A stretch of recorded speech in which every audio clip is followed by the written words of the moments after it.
Welcome to this episode of FutureProof You's podcast, Go F Yourself. I am your co-host, Aaron McKelkey, joined by Dan Yu and John Lovig. Hello. In this episode, Greetings. we are going to be demystifying the myths in the job search, since that's John's preferred verb. We do a lot of demystifying here at FutureProof You. So very quickly, let's preview what those are, and then we'll break them down one at a time and tell you why they are myths and take away the mist. One, there's an AI in the company's applicant tracking system, and that's why you can't get an interview. The second myth, just use the easy apply button on the LinkedIn job posting. The third myth is that quantity is more important than quality when it comes to applications. The fourth myth is not identifying ghost jobs and not being able to tell when postings aren't actually being actively hired. The fifth one is that your age is keeping you from getting an opportunity, whether you're young or you're old, ageism.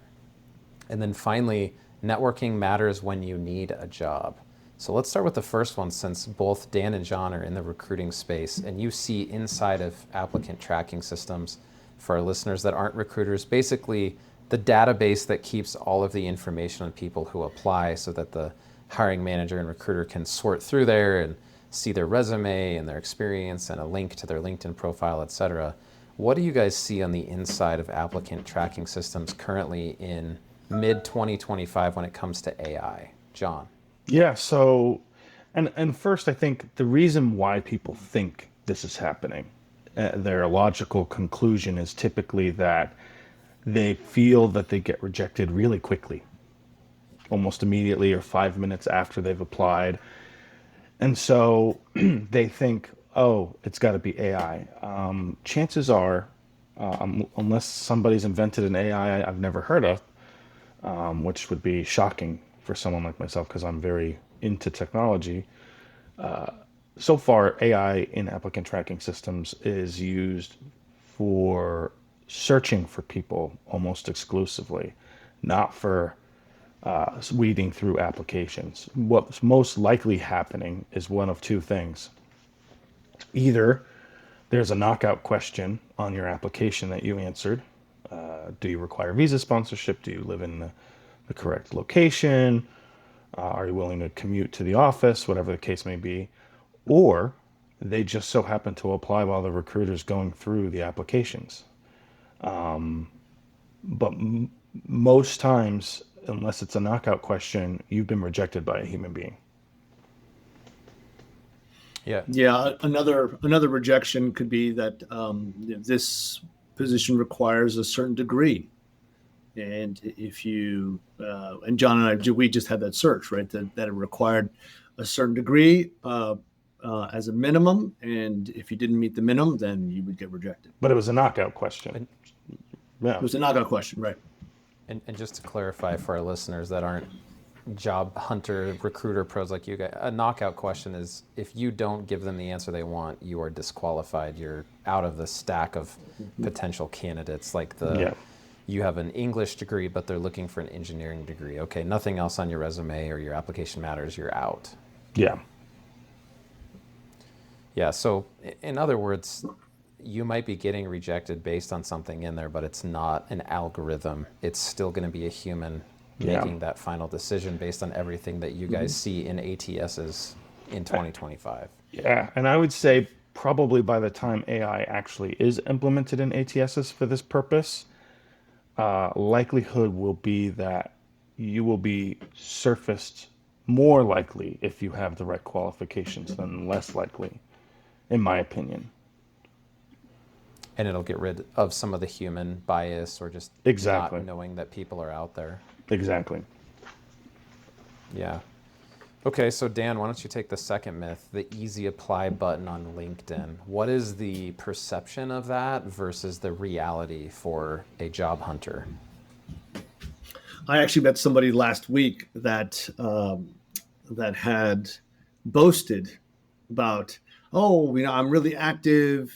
I'm always using Easy Apply because it is so easy.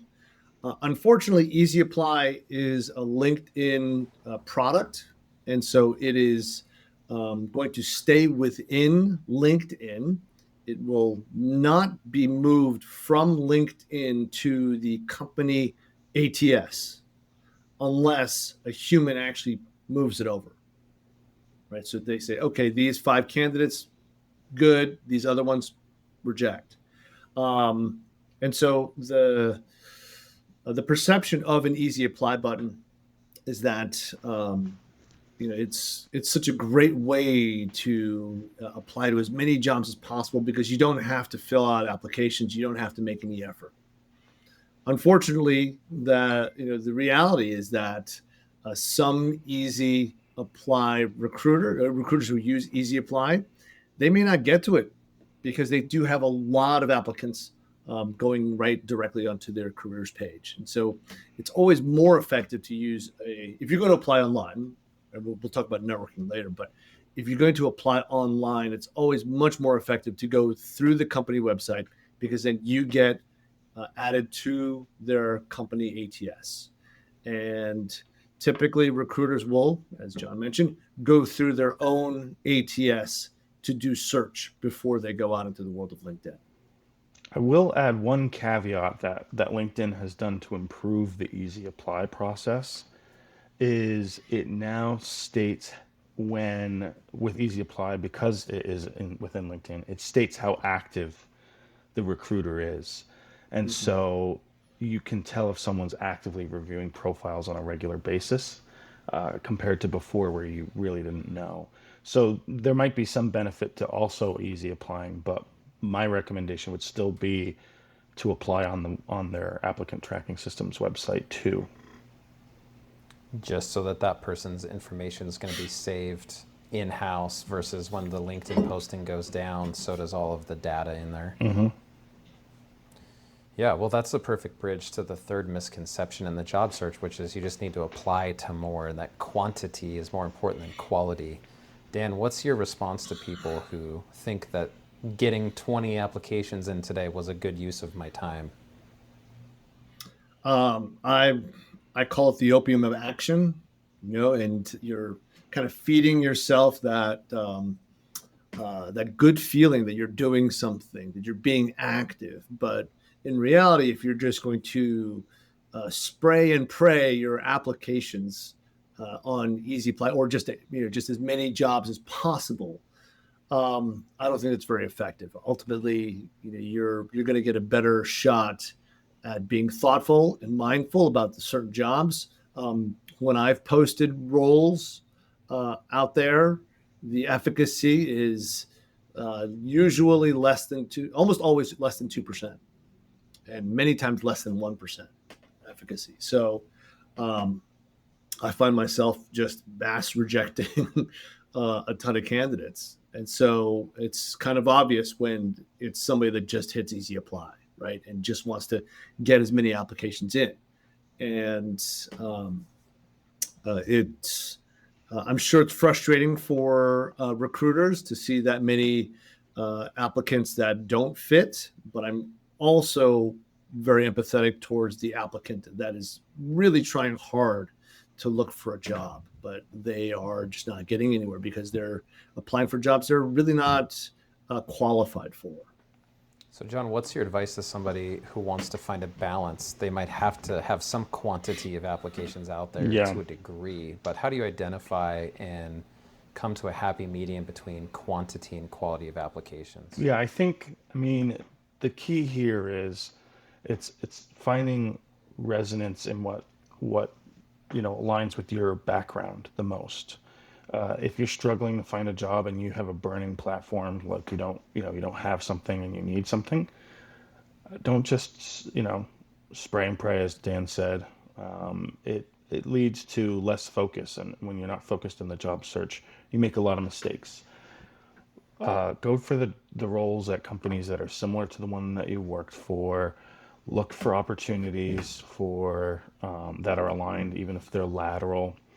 And then try to network yourself into the company. Find contacts that or if there's second degree connections, reach out to them, try and get some sort of connection, ask for an informational interview.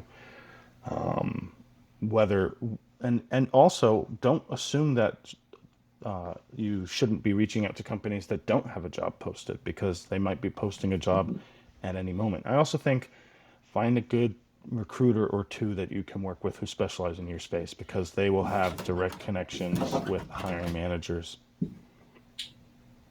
Yeah, and one that I want to share that you actually taught me, John, is the importance of project managing applications. And the thing that I learned, I had a goal, like a quota of how many I was applying for, and then I thought, could I actually project manage, like just track all of these in a Excel sheet or a Google sheet? And the obvious answer was no. So that told me I was erring too much on the side of quantity and not enough on quality. Yeah, and What about ghost jobs? You have an article that's had a ton of reach on LinkedIn and on your own blog, and I don't know if you coined the term, but you've definitely made I it didn't coin well it, that's known. for sure. Well, you've made it known to people. I didn't know about it until I saw it from you. What is a ghost job, and what do job hunters need to know about identifying them? Yeah, it's a posting that lives you typically on LinkedIn that actually isn't real, and there's a couple reasons for why they exist. One is companies purchase LinkedIn packages for a year, and they can't change those packages regardless of what their hiring is, and that comes with job posts, a number of promoted job posts that they can use. And so if you have 30 job postings, but you don't have 30 jobs, what are you going to do with all those? It's wasted. And so a lot of times companies will put opportunistic postings up to try and get applicants for when they are hiring again. The problem is they're just not typically transparent about when it's a live job and when it's a talent pooling effort. And so, more companies should be overt about that. The other reason some ghost jobs exist, and you'll see it typically at a high level, is when a recruiting firm that has sleazy business practices posts fake jobs to get high level stakeholders to have a conversation when the job's not real so that they can do business development. It's a practice that I absolutely hate and never engage in because you're getting someone's hopes up and there's not many senior level positions out there. So you're getting all these great people apply under the guise of something real, and then you're like, oh, it's not the right fit for you, but listen, let's stay in touch. Are you hiring? Not a great practice. Do it with a real position. Yeah, what's your experience with ghost jobs, Ben, Dan? Actually, personally, so I back when I was still in my old industry, I'd see them every now and then, absolutely. And you get to meet somebody, and I was a hiring manager at the time, right? So just like John's question, example, that hey, sounds like you're doing great over there. Oh, what? So are you thinking about staying or moving? And then you kind of automatically know, they're not really real. So, um, yeah, and it's also obvious when you ask who the company is and they don't have a real company. Oh, we're sourcing this kind of role for several different companies. So Also, be very a specific recruiter with, who will not tell you the name of a company is someone you don't want to work with. yeah, yeah. Be upfront. Every recruiter, like John and I, we are upfront about who the company is. If you're going to respond to our note, yeah, we'll tell you who it is. Sure, why not? And to identify them, which was I think the second part of your question, Aaron. There's a couple ways. If it's on LinkedIn but it's not housed on their website, it's probably fake. If it's on Yeah, LinkedIn and it's easy apply and it doesn't show actively recruiting, it's probably fake. Yeah, and even with the recruiting firms, if they didn't post it to their own job portal, it's probably fake because we have our own applicant tracking systems and we typically use those in tandem with LinkedIn. So chances are fake. Yeah, so speaking of fake, what about ageism in the job search? Is that a real thing? Are people missing out on opportunities to interview based on their age on either end of the spectrum? Dan, you just did some work with a bunch of senior people that are towards the latter end of the the number chart of age, and you heard this come up quite a few times last week in your work with them. What's your take on ageism being a barrier to entry? I think that it's a perception that stems from a cultural misfit, I think, from the company side, right? So if the company thinks that, oh, somebody's only going to be with us for, let's say, 5 years, let's not, let's not go there with that candidate.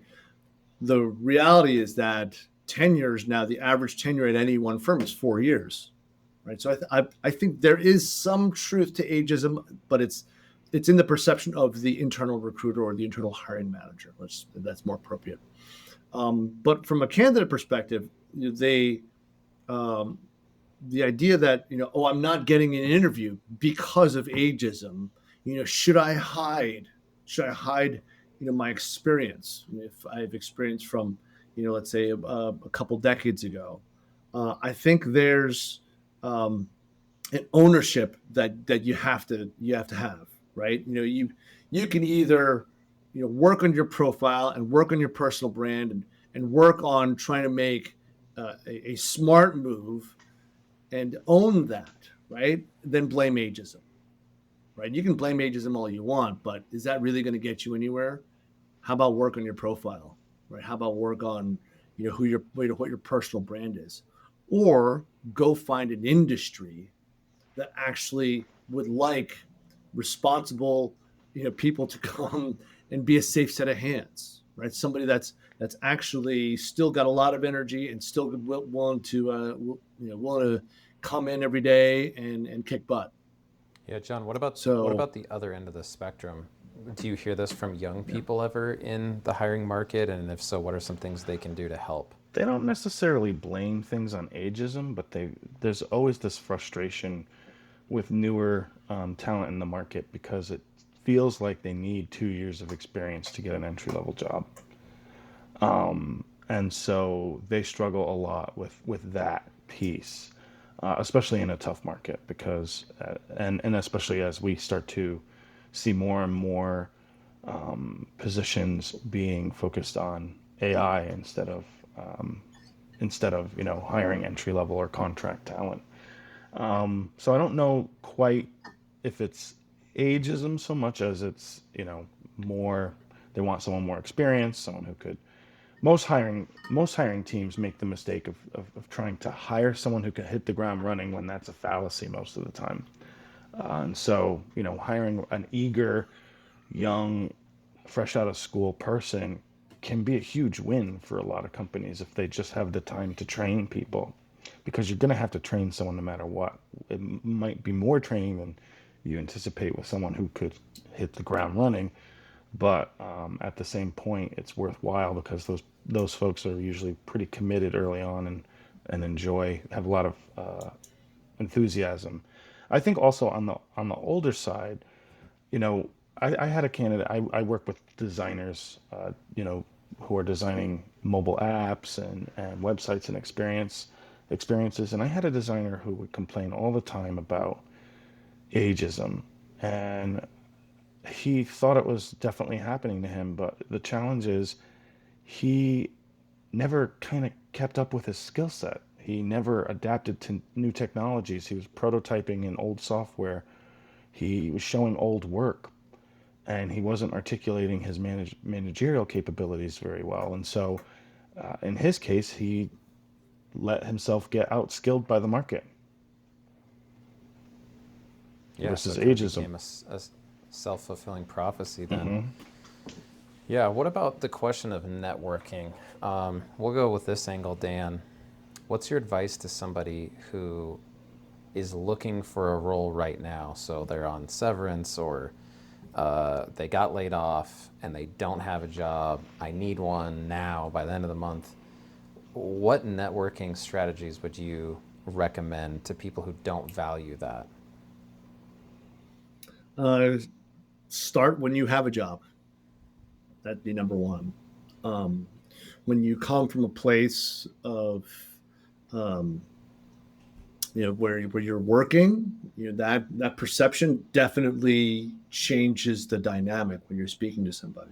You're just networking to keep in touch. You're networking to provide value, right, to whoever you're networking with. I think there's the transactional nature of networking. There's posts, networking is a 4-letter word, right? And it really isn't. It really isn't. I mean, if you're going to approach networking from a place of generosity instead of asking for something only, and really adding value to somebody else's day, I think you're going to get the help when you actually need it, right? So if you're going to give, and not count points, then when you actually need something, this person's not just checking in anymore. Oh, they actually need something. Oh, I want to help them out.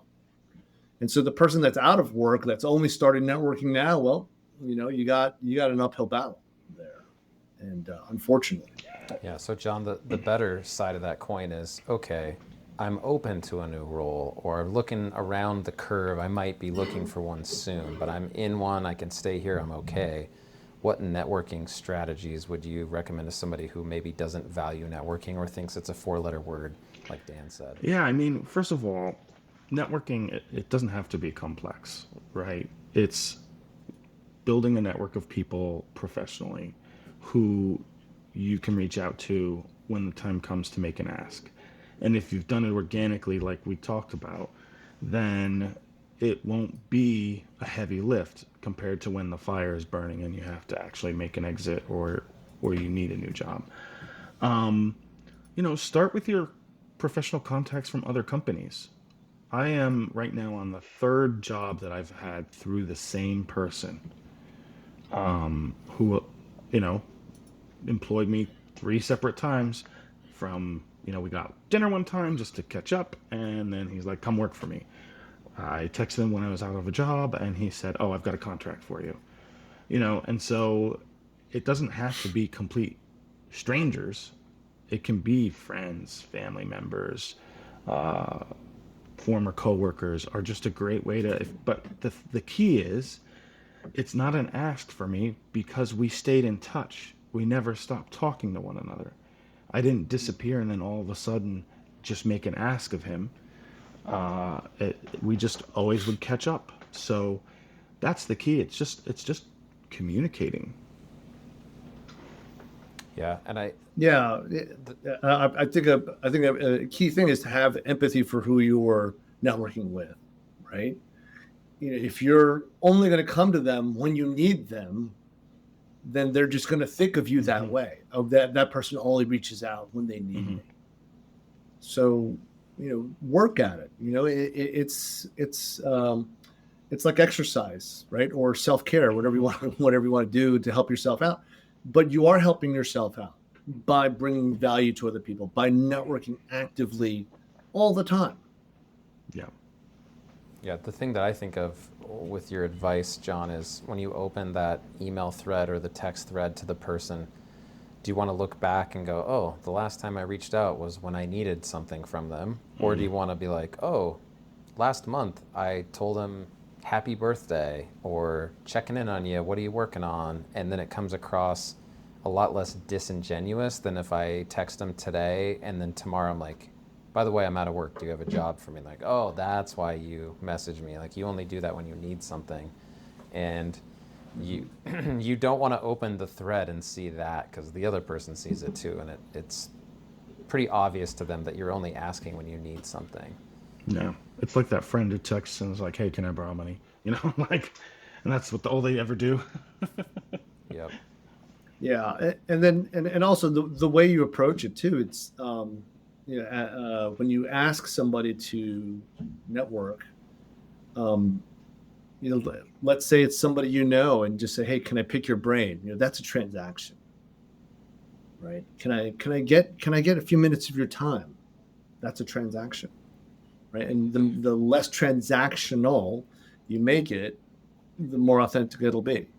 And so, and then when it's somebody that you don't know, let's say it's a second connection and you're getting introduced, I think it's hard to say, I'd really like to pick your brain, right? For somebody you don't really know, and I think that lacks authenticity. And so, if you have a certain question that they may ask, just be humble about it. Say, I'm not comfortable with this kind of outreach. I'm hoping if you could point me in the right direction, and you'll probably get the same answer. Yeah. Well, those are the 6 myths that job hunters bring up in their search. So to review, number 1, there's an AI in the applicant tracking system, and that's why you're not getting interviews. The second myth was just hit the easy apply button on LinkedIn job postings. The third one was you just need to apply to more and valuing quantity over quality. The fourth one is not being able to spot those ghost jobs that John talked about. The fifth one is that ageism is the reason you're not getting opportunities. And then last, not valuing networking, or like Dan said, just valuing it when you need something and not being proactive with it. If you, as the listener, need help with your job search, that's exactly what FutureProof You exists to do, is to help you take control of your career today and not feel overwhelmed or not know where to start or just kind of at the mercy of the job market. We have live classes on our website that you can see the schedule, futureproof-you.com, or you can see recordings and asynchronous versions of previous ones like John's Ace the Interview. If you have an interview coming up and you feel the pressure of having to perform there and want a psychology and recruiting expert to help coach you through that, there's some awesome things in there, as well as career pivot advice from Dan. If you're trying to get into a new industry or a late stage career pivot, we have classes on that as well. On behalf of my co-hosts Dan Yu and John Lovig, I am Aaron McKelkey, and this episode is coming to a close. Thank you